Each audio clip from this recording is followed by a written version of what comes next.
Welcome back to the shop. It is awesome to have you here. Today, we're just gonna go back to the basics with a piece of coil spring. We're gonna make a hot cut chisel.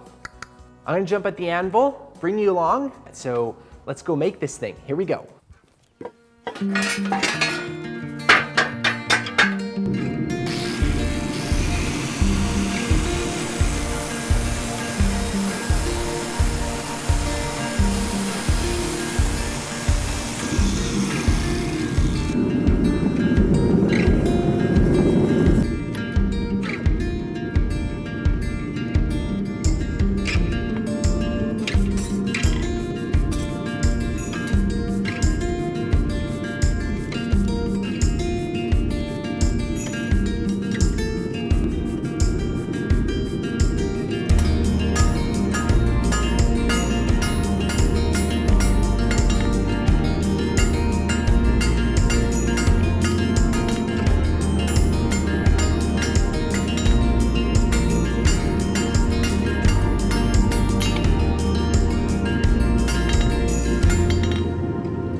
The question is, you're just starting blacksmithing?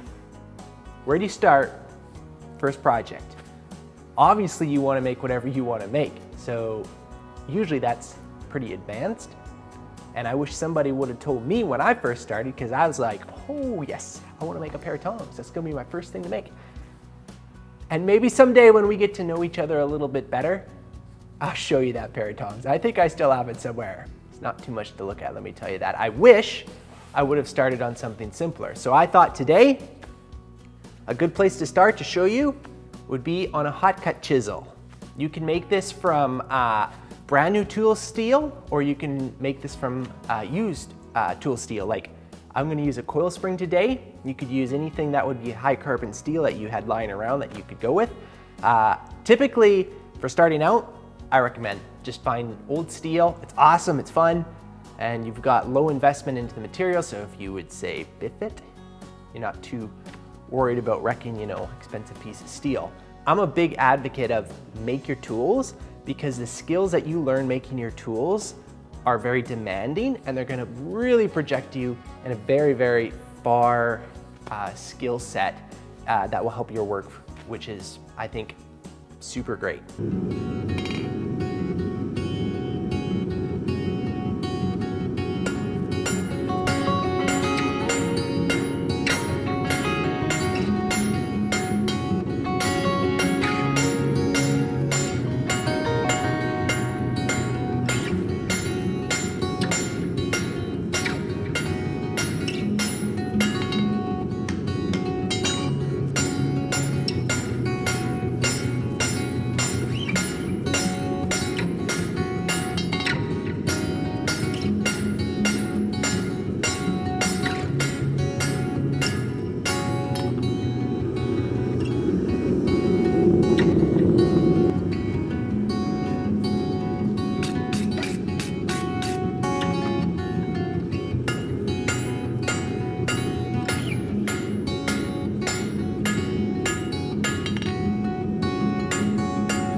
Okay, so I got the chisel here forged out like you just saw.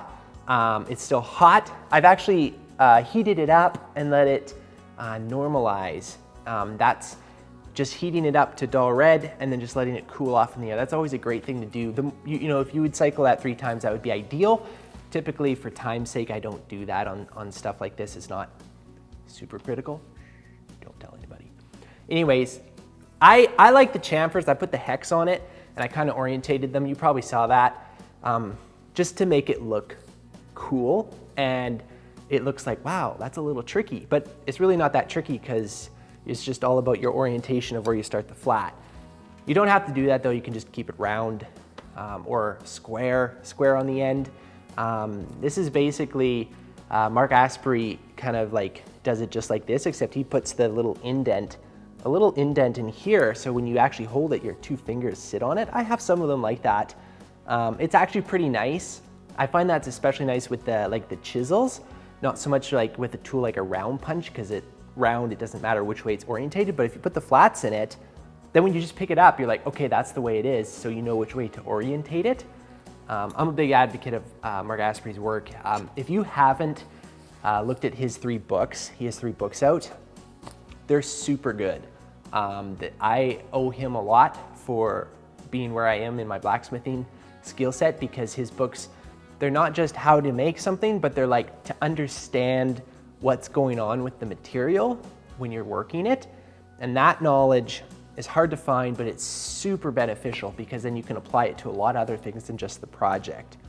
Kind of not what I'm doing today. I'm just showing you how to do the tool, not telling you what's going on. Anyways, bad on Tim. Let's jump into the heat treat and then we can get using this guy. Okay, coming from the forge, it's about a dull red heat. I'm gonna stick it in. You can see my heat is controlled not very far. Stick it in about 1/4 of an inch, move it around and gently up and down. I'm not gonna lie, I can't tell you exactly what's going on a scientific metallurgical perspective. Can say this has worked pretty good for me. So I'm just bobbing it up and down slightly and moving it around. And I'm watching how long the water takes to cool off the end. So what we've just done is we have hardened very hard the part that's under the water, so that first 1/4 of an inch. There's a lot of heat back in here, right? And we want to use that for tempering. So nutshell here, it's so hard on the tip right now that if we would try to use it, we'd probably crack it. Hard means crackable. So what we're going to do is temper it, which is actually controlled softening. So the heat in here, we're going to actually let it run back up to the tip to soften it. So what I'm doing right now is I'm actually just scratching down to bare steel. Now I have no idea if you can see this. Hang on, I'm going to see if I can. It's hard to see. There's temper colors. Temper colors start on a straw color, and then they go dark, and then they go to like a purple and a blue. And if you actually look up the chart on temper colors, the different colors indicate different temperatures. So I'm gonna let it, it's called drawing. I'm gonna let it get to a dull straw, which we are. And I'm gonna go back in that 1/4 of an inch. Move it around like that. So now theoretically, that tip is tempered and it's softer to where we can use it. But what I'm gonna do, this is again a trick from Mark Asprey, is I'm gonna redraw it because there's still a lot of heat up here. So I've cooled that, rehardened it, and I'm gonna draw it again.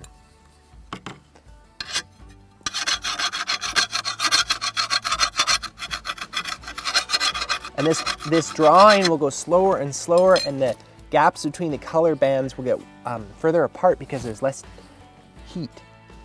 I don't know if it's photo focus. Yeah, I can't, oh yeah.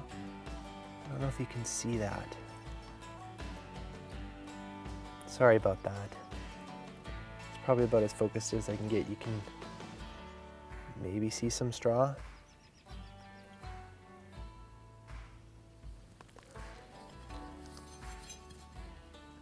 The straw is here and the blue is here. You can barely see it. So at this point, it's just a waiting game now. I'm just gonna watch until this color gets down to here, and then I'll re-quench again. And I'll do that probably 3 times until the tempered color won't be coming out anymore. And then I know I've got it. And then you let it cool off. And then I forgot to mention too that the tip, I left it pretty thick. Usually about a dime thickness is what you want in here. It's actually a little bit thicker. That's fine. That's nice for hardening and tempering the heat treat. And then I'll grind the chisel point on it. And when you grind it, you gotta keep it cold. And then once you're using this chisel, you can't let it overheat in the steel either. So usually what you do is you do about 3 blows, and then you have a little thing of water beside you and you actually cool it off. And then you put it back on the steel, 1, 2, 3, cool. 1, 2, 3, cool. And that preserves your heat treat on the end. Anyways, I'm gonna go quiet now. We're just gonna let this, just walk through this process, and then I'll grind it, and then we'll give it a shot. So I'll catch up to you in a minute.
Well, as always, it's awesome to have you here. What a blast that was.